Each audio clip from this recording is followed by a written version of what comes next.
At dumating na nga yung ating in-order na brake master cap, bolt o screw. Ayan, na-install na rin natin. O, di ba ang pogi? Ang gandang tingnan. At least nangunguti-ngutitap na yung ating mga body bolts at saka yung ating brake master cap bolts. Okay?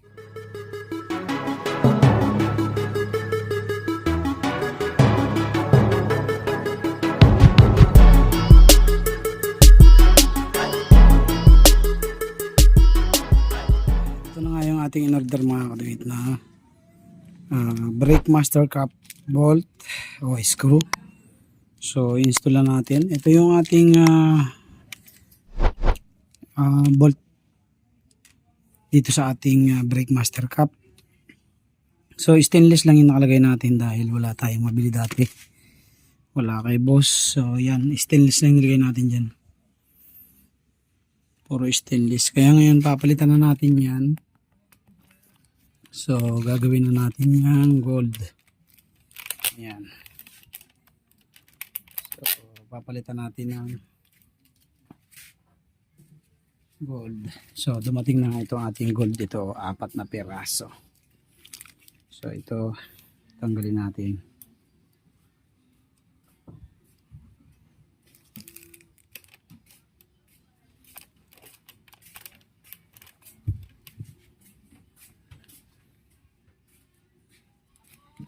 Tapos isa-isa na natin para hindi hindi lumabas. Yan.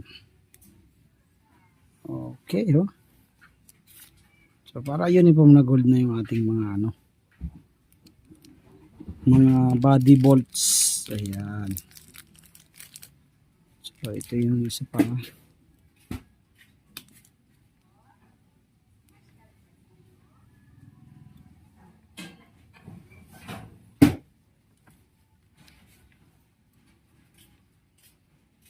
Ito kaya? Yan.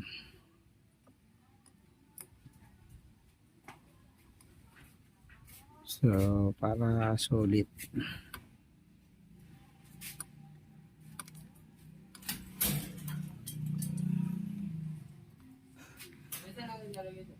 Ako na maglalagay.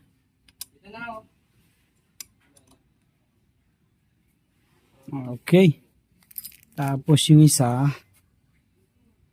Ayan. Ito yung isa mga kadawit.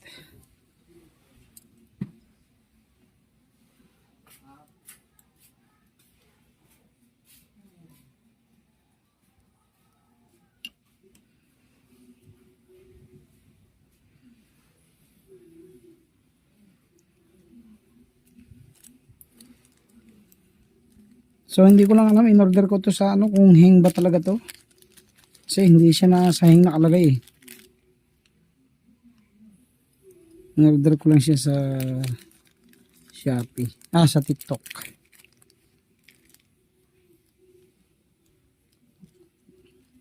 Check nyo lang dyan sa Yellow Basket, mura lang to.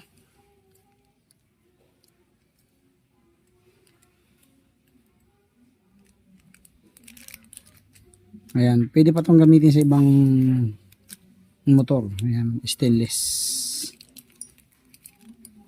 So, ang kagandahan kasi sa mga nagpapalit ng ganito,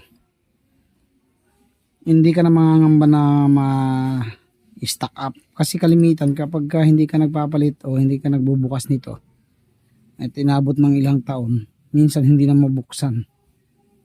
Kasi nag-i-stack up na yung screw. Ito, kahit abutin pa ng ilang taon, mabilis lang buksan kasi hexagon type siya.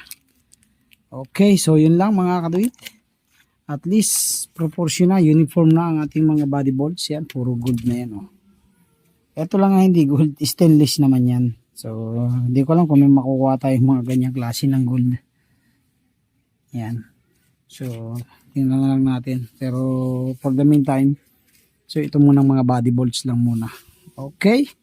Thank you very much. God bless po sa inyong lahat.